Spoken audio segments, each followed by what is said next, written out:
up in tonight's prime time, as part of our continuing coverage in the upcoming abortion referendum, we'll be asking the critical question: when does the fetus become a human being? Independence for Change Claire Daly and Save the AIDS Niamh Bhriain go head-to-head in our studio.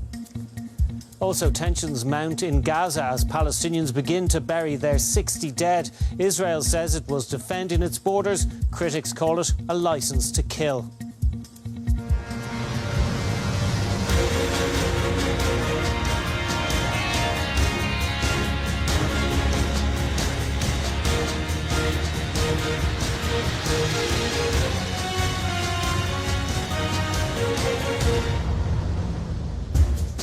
Hello there, and you're very welcome to the programme. Well, first up tonight, we continue our coverage in the run-up to the abortion referendum that's taking place Friday week. A fundamental question, and one of the fundamental differences between the yes and no sides is: when does the fetus get the right to life? Those advocating repeal believe that the fetus only acquires that right at a certain point, and those rights are conditional on the health of the mother. While those on the Remain side believe that the right to life extends right back to conception. In a moment, this is what we'll be debating with Claire Daly and Niamh Bhriain. First, though, this report from Ethna O'Brien.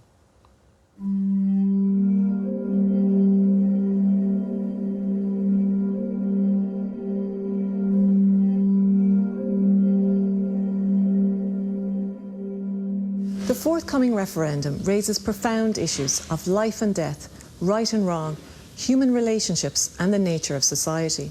But at its heart is one key question: when does a fetus become a human being?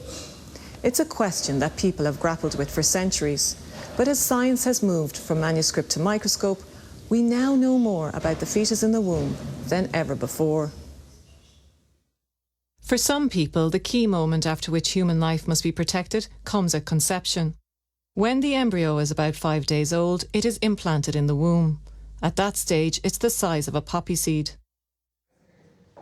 Dr. Sam Coulter-Smith, until recently Master of the Rotunda Hospital, has spent his entire career looking after mothers and their pregnancies. Implantation occurs at about 3 weeks after the woman's last menstrual period. The pregnancy is a clump of small cells. It implants into the wall of the womb, and then at that point then you start to get fetal development, so division of more cells. The first crucial point in the development of the fetus is around the 6 to 7 week mark, when the beat of the emerging heart is detected. At that point, your baby's growing, getting a little bit bigger. Around 7 to 8 weeks, the baby will be about 1.5 centimetres, just more than 1.5 centimetres in size, so just over half an inch. Yeah, about the end of week. Professor Paula Murphy is a developmental biologist specialising in embryonic and fetal development. This is toward the end of week 6, and this is the stage at which the tube heart, a simple linear tube, starts to spontaneously contract to push the forming blood cells around the tissues as they expand. It's very different to an adult heartbeat because it has no nervous system input. It's not joined up with a system. It is simply a tube that contracts. It is very important that that happens for future development, but it's not equivalent to an adult heart with all of the connections to the nervous system and to the rest of the body. That tube then, over time, transforms into this more complex heart that's a lot more sophisticated. Posters around the country have suggested that 9-week-old fetuses can yawn and kick. We asked our developmental biologist and our obstetrician whether this is the case. On ultrasound, you can see babies moving, you can see the mouth opening and closing. So, yeah, I mean, those things are certainly, they're real, and you can see them, absolutely. But the mother obviously can't feed anything at that point. What is actually happening at 9 weeks? Can a fetus yawn and kick? I wouldn't use those words. There's spontaneous movement, and it's the very beginning of spontaneous movement. And this is actually something we work on in my research group, why movement is important at that time. So some cells are starting to form into very immature muscle, and that starts to be connected up with the very first nerve input from the spinal cord. And so there are spontaneous contractions of those muscles. First movements are very jerky. Even those coordinated movements are not conscious movements that are linked to any sort of brain function. The current proposal in the referendum would allow abortion in all circumstances up to 12 weeks gestation. So what is happening with the fetus at that stage? It looks like a tiny baby at that stage. At 12 weeks, the baby will be about 6.5 centimetres in length. So there's a very significant growth of baby at that point. But I think it's important to stress that the development of the baby is a continuum. There's no particular vital stage that someone hits. It is a continuum of growth and development right through the whole of pregnancy and then into the early stages of childhood. It's a very recognisable body structure, as you say, and so all the bits are in the right place, but those bits are very immature. So we talked about the heart. The heart has started to beat before that as a linear tube. It's now folding at 12 weeks into a more complex structure with chambers in it. The nervous system starts much earlier than 12 weeks, or the rudiment of it, what will form the nervous system. And so there's a tissue there in which neurons are starting to form. So there are many millions of neurons that have to be born and a lot of connections to be made before it's a fully functioning nervous system. While scientists and doctors agree that 12 weeks is an arbitrary point in the continuing development of the fetus, I went to UCD to see if philosophers believe that the 12-week point has any significance. If we do end up legislating to permit termination of pregnancy up to 12 weeks, it doesn't imply that we think that some magic happens at the 12-week point, according to which something that wasn't a full person becomes a full person. I think we should really see it as a continuous process of development. And what we're trying to do is trying to make a decision legally speaking, that actually has the best consequences for the most number of people. An important question for many people when they think of the fetus and the possibility of termination is whether it can feel pain and when this might happen. Research on the issue has centred around the development of the brain and the nervous system. I don't know if anybody can answer the question about response to pain. Certainly the baby's brain development is at a very early stage, in the first trimester and the second trimester. Whether they feel pain or not, I think is an impossible question to answer. But scientists have studied this. A report from the Journal of the American Medical Association in 2005 concluded that evidence regarding the capacity for fetal pain is limited, but indicates that fetal perception of pain is unlikely before the third trimester. That's 27 to 28 weeks from conception. Up to 24 weeks, it's not possible for any awareness or pain sensation, even though the nervous system is being constructed. Some people point to reflex responses in the fetus before that. So a fetus will respond to touch. But this is a spontaneous reflex that's controlled through the spinal cord, not through the front of the brain, where awareness would be recorded. According to the proposed bill to regulate the termination of pregnancy, it shall be lawful to carry out a termination of pregnancy where two medical practitioners certify in their medical opinion there is a risk to the life or serious harm to the health of the pregnant woman where the fetus has not reached viability. 24 weeks is seen by most experts as the stage of pregnancy where viability is reached, but there are a number of considerations. 24 weeks is when we consider babies to be viable. We like them to have reached around 500 grams. Also the maturity of the lungs, and babies born before 24 weeks, their lung development is so poor that when it comes to breathing and oxygenation, they're just not able to do it. So that's why the survival is so poor. But 24 weeks and 500 grams is about the limit. Some babies born less than 24 weeks can survive. And delivery at 24 weeks can mean long-term developmental and physical problems for a baby. The baby's development is nowhere near complete at that point. All of the baby's organs are very immature at that stage. The baby's very small, doesn't have very much fat, controlling its temperature, controlling its its respiratory system. Baby's neurological system is very immature at that point. So they run into all sorts of issues, everything from sort of mild developmental and learning issues to much more significant things such as cerebral palsy. Scientific facts are helpful when making crucial life-changing decisions, but in the end it comes down to an individual ethical decision. Everyone can agree that there's a continuous physical process that takes you from conception to birth. But I think the key thing is that none of those physical facts, none of those medical facts can actually settle the question of when we have a person in the ethical sense of a being who deserves the full moral consideration that we would give to an adult or a child. That report was from Ethna O'Brien. Niamh, we saw there in Ethna's film that the 5-day-old embryo implants in the womb, and it's the size of a poppy seed. Doesn't have a heartbeat, a brain. I suppose any of the features we associate with being human. Many people would ask how that cluster of cells could possibly be seen as a human being with a constitutional right to life. Well, I think what's very evident from the VTR, and it was just beautiful to see that, to see the baby kicking and moving, to see the little hands and feet, the little face, the nose, the eyes and ears. I think everybody's very familiar with that now. You know, nowadays when you get pregnant, it's shared on Facebook and everyone's looking at your scan, your 9 or 10 or 12-week-old baby. I think it's very evident to everyone that the unborn baby is a human being. And I'm asking about the 5-day-old embryo. We will jump, we will get to the 12 weeks. Sure. But at that early stage, we heard it's the size of a poppy seed. Yeah, well again, I suppose that's the question then, when does life begin? And you know, really science and medicine are united on this, they're unanimous. If you look at Langman's embryology, something that every medical student studies, they all come to or any of the medical textbooks, they all come to the same conclusion, that life begins at conception. Actually, Peter Boylan, who's campaigning for a yes in this referendum, said on the Late Late Show that life began at conception. So just as your VTR pointed out, really, life is a continuum after that. You know, the unborn child at 5 days, at 15 days, at 12 weeks, at 6 months, at 9 months, is the same person.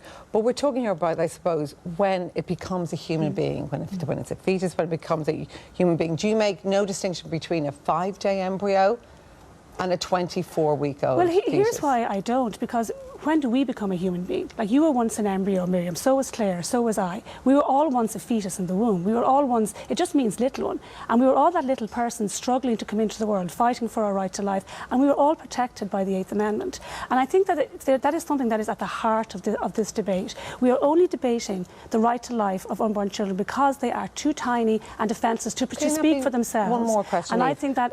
But you are equating, I suppose, the rights of the 5-day-old embryo with the rights of a mother. Well, if you just let me finish the point, what I am saying is that we were all once that embryo and we were all deserving of protection. And without that protection, what we are saying is that the strong can punish and can kill the weak and defenceless. And I don't think that's a good reflection of what our society should be. But should that 5-day embryo have equal rights, for instance, to the right to life of a mother?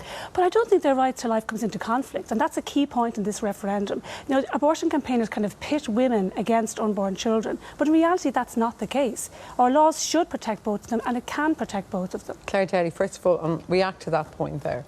Well, I mean, it's a hard one to react. I mean, I think this issue really is, look, unborn life obviously has a value. Nobody is saying that it doesn't have a value. But the issue at stake here is that value equivalent to the life of a fully born woman who maybe has other children, who has other problems going on in her life, and who decides? What your video didn't show is that that embryonic life is attached to a woman, and that the woman's life and all of her objectives and desires, if you like, are intrinsically tied up with that unborn life. So when we're sorry, Niamh, I didn't interrupt you. Yeah. So when we're saying the balance has been wrong by the 8th Amendment, because I suppose what we call prenatal life has a value, but it's not the same. OK, but Claire, let me ask you a few questions. I did ask Niamh a few questions, just to be fair. So we saw in Ethna's film there at 12 weeks with the scans. They're extraordinary these days. It does have arms and legs.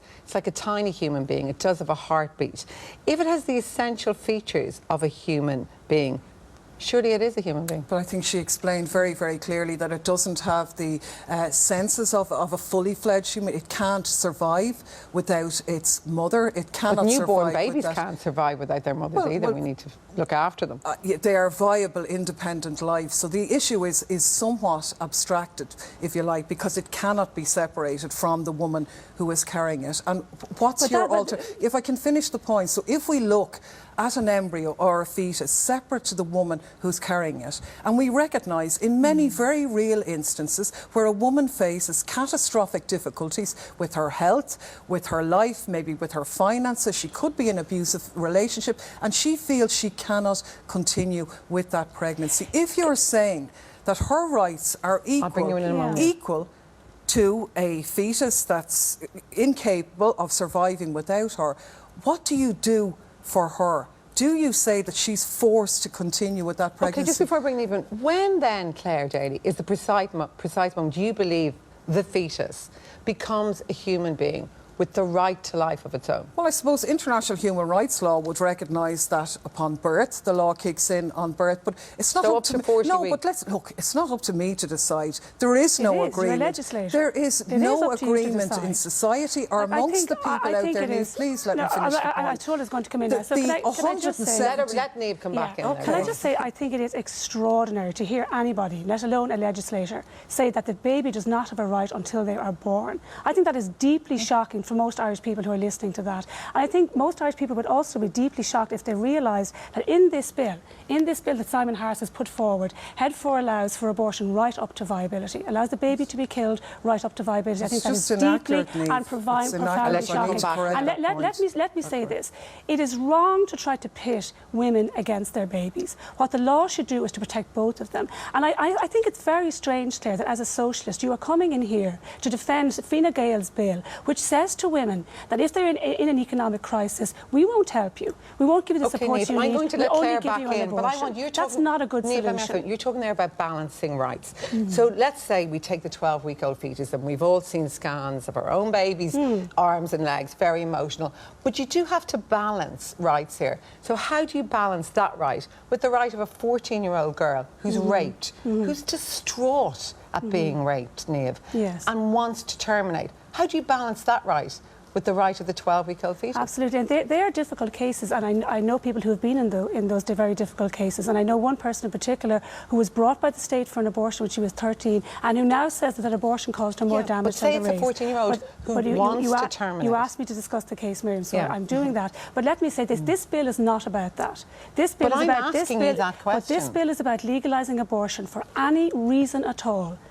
Until the 12th week of that baby's life, and then it's about legalising abortion on very broad grounds until 6 months, until the 6th month of pregnancy. The point is that there are many different reasons, and each of those reasons is unique to the position of the woman who finds herself in that situation. And many of us, and many women out there, it's a normal part of pregnancy that people miscarry in early pregnancy. And what they discharge from that miscarriage is really like a heavy period. It doesn't look anything like a human being. It can't react like a human being. Much of its instincts are reflexes. It doesn't have a heart. Let me finish the point. No, because you're being really insulting to women out there who listen to with fully born women who have the law that is being proposed protects and recognises the interests of fetal life by recognising that as the fetus develops, Can I just say that, Claire, you've shown extraordinary insensitivity to women who suffer miscarriages, many of whom are extremely traumatised and upset about the loss of their baby, not their fetus, but their baby. And I think we need to understand that mothers and babies can and should be protected. And what this bill seeks to do is to legalise the killing of unborn children for any reason at all, up to 12 weeks, up to 6 months then on very broad grounds. We can do better than that. I want to agree with you, so maybe that'll help you. I think in this day and age, abortion is a barbaric and medieval answer to the crisis that women face. We should do better than that and vote no on Matrix. You're absolutely right that many women who experience miscarriage suffer it as the equivalent of a bereavement. Maybe somebody gets pregnant late in life and that was their last chance to have a baby, and they are utterly bereaved by that. But the point that you've touched on, which you miss in this whole campaign, is that value is linked to its mother's aspirations and the woman's aspirations in this situation. And the people making the decisions about their own body Claire, are the women's themselves. And the only way in which we can balance it is allow women make the decisions. I think it's very evident that you just don't have any regard for the right to life of the child at all. And I believe that we can protect both mother and baby, that we should do our very best for both mother and baby. I think abortion is a cop-out. It's a symptom that we have failed women. And I think that what this government is doing is telling Irish women, you know what, if you've got a crisis in pregnancy, you are on your own. Instead of helping you, we'll simply offer you an abortion. I don't think that's good enough. But you're protecting nobody. Every day women are faced with crisis pregnancies, and every day Irish women are deciding to terminate their pregnancies, as are many of them deciding to keep their babies. Repealing the 8th Amendment won't change that. It's the only way in which those who... Thank you both very much. I'm going to leave it there tonight. It's the only way you can respect all opinions, to be honest. Niamh Bhriain, thank you both very much for coming in tonight. David.